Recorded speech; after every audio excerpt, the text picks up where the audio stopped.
So at that point, when we planned our wedding, we had the full mass offered to all of our guests. But to be united with Anthony, I decided that I was not going to receive communion at the wedding. Oh, wow. And so at the time, I did not realize the sacrifice that I was making. My goal was just to be united with Anthony.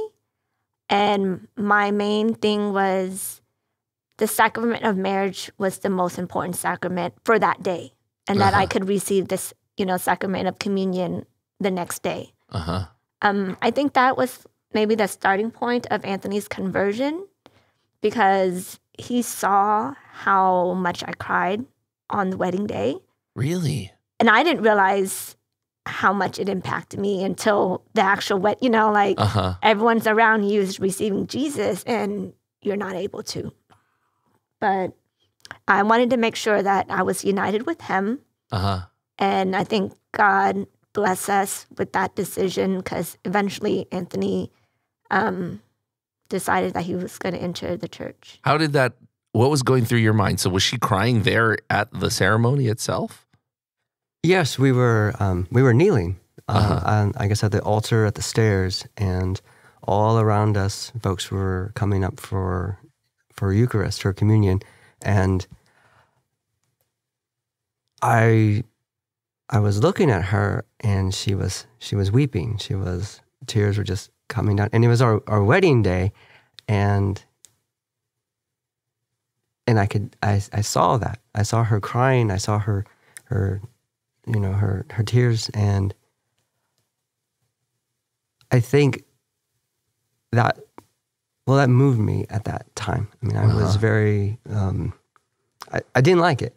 Yeah. I didn't like it. It was our wedding day, our happy day. Yeah. And then she's there, and so I didn't understand what I had asked her to do at that, because we had talked about it, and that was kind of one of the things I had asked her.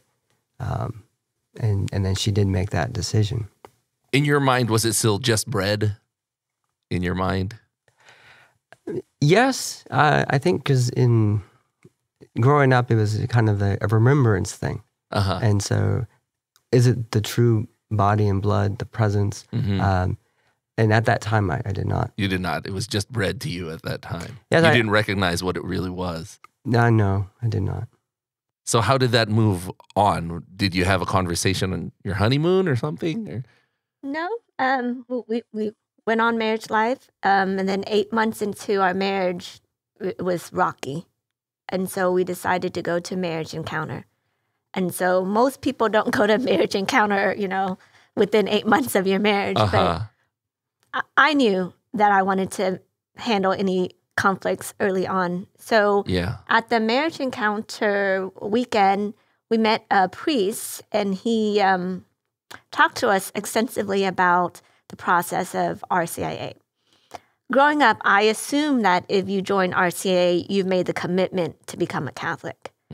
At the retreat, I learned that you can join RCIA just to learn more about the Catholic faith, and you can make the decision at a later time to join the church. So no pressure. It was no pressure, yes. And so I think that was kind of like another eye-opener for myself. I mean, I was a cradle Catholic. I never understood that. I just thought RCIA equals you're on the path, Yeah, you're becoming a Catholic.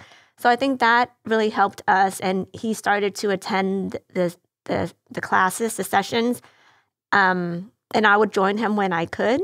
And so I think that helped with our communication of when he was asking questions about the faith. I didn't feel like he was belittling me for not being able to defend the faith or answer the questions in a way that he would understand. And there were people who are better equipped, who are trained in it, who've done it for years, who could answer those questions. Yes.